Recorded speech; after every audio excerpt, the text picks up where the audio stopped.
ነፂ በህይወቱ ደስተኛ እንዳልነበረ እኛ እኮ ምንም አላለም። እኛ ምን የተናገርነው ነገር የለም። አንድ ሚዲያ ላይ የወጣ ሰው አለ እና ከዛ ውጪ ግን ሰብሰብ ብሎ ለመኖር ብዙ ኢትዮጵያ መታ መኖር አትፈልግም። እሱ ደግሞ ሙያውን ስለሚወድ አገሩን ስለሚወድ እዚህ ነው መስራት የሚፈልገው። የነጻነት ወርቅነህ እህትና ወንድም በፌዴራል ፖሊስ ቁጥጥር ስር ዋሉ። የነጻነት ወርቅነህ እህትና ወንድም ምን አይነት ነገር ቢፈጽሙ ነው በፌዴራል ፖሊስ ቁጥጥር ስር የዋሉት? ሴራቸውስ ምንድነው?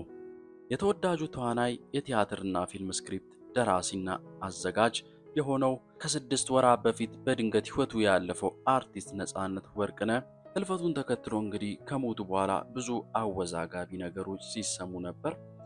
የሞቱ ምክንያትም በሚወስደው መድኃኒት ነው፣ ሌሎች ደግሞ ሰራተኛው በሰጠችው ጁስ ነው፣ እንዲሁም ጓደኞቹም በዚህ ላይ አሉበት የሚሉ አስተያየቶች ከየአቅጣጫው እየተሰነዘሩ እንደነበር ይታወቃል። ነገር ግን ይህንንም ተከትሎ ቤተሰቦቹ፣ ባለቤቱ እንዲሁም ጓደኞቹ በሚዲያ መጥተው ቃለ መጠይቅ እንዳደረጉ የሚታወቅ ነው። ባለቤቱም ስላለችበት ችግር፣ ስለ ጤና ሁኔታና ስለ ልጇ ጉዳይ ባነሳችው ነገር ላይ ተመስርቶ የጎፈንድሚ ተከፍቶ ገንዘብ እየተሰባሰበ እንደነበር የሚታወቅ ነገር ነው። ነጻነትም ለፍቶ ጥሮ ቤተሰቦቹን የሚያስተዳድር እንደነበር በዚህ ጊዜ ነበር ለህዝብ በግልጽ ይፋ የሆነው።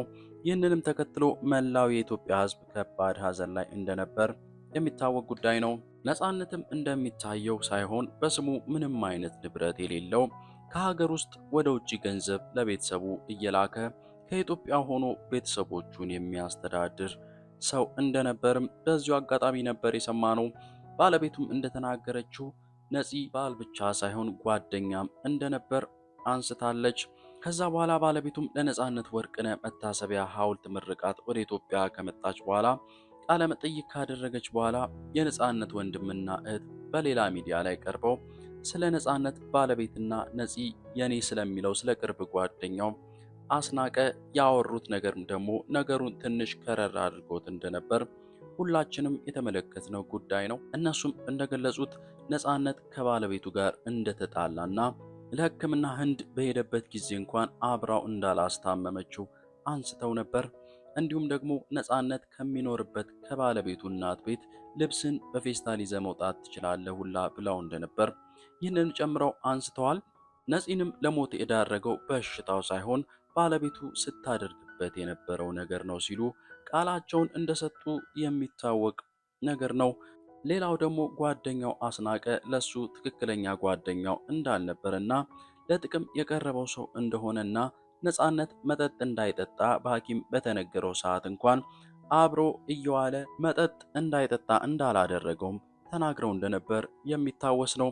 በአጠቃላይ ለነጻነት ሞት ምክንያት ባለቤቱና አስናቀን ተወቃሽ እንደሆነ ተናግረው ነበር።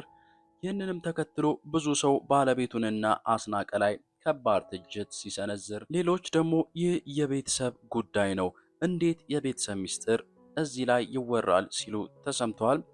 ከዛ በኋላ እንግዲህ ስለ ነጻነት አሟሟት የነበረው ነገር ተደፋፍኖ የቆየ ሆኖ ነበር። ነገር ግን በትናንትናው ዕለት የፌዴራል ፖሊስ የወርቅነህን እህትና ወንድም በቁጥጥር ስር መዋሉ ተገልጿል።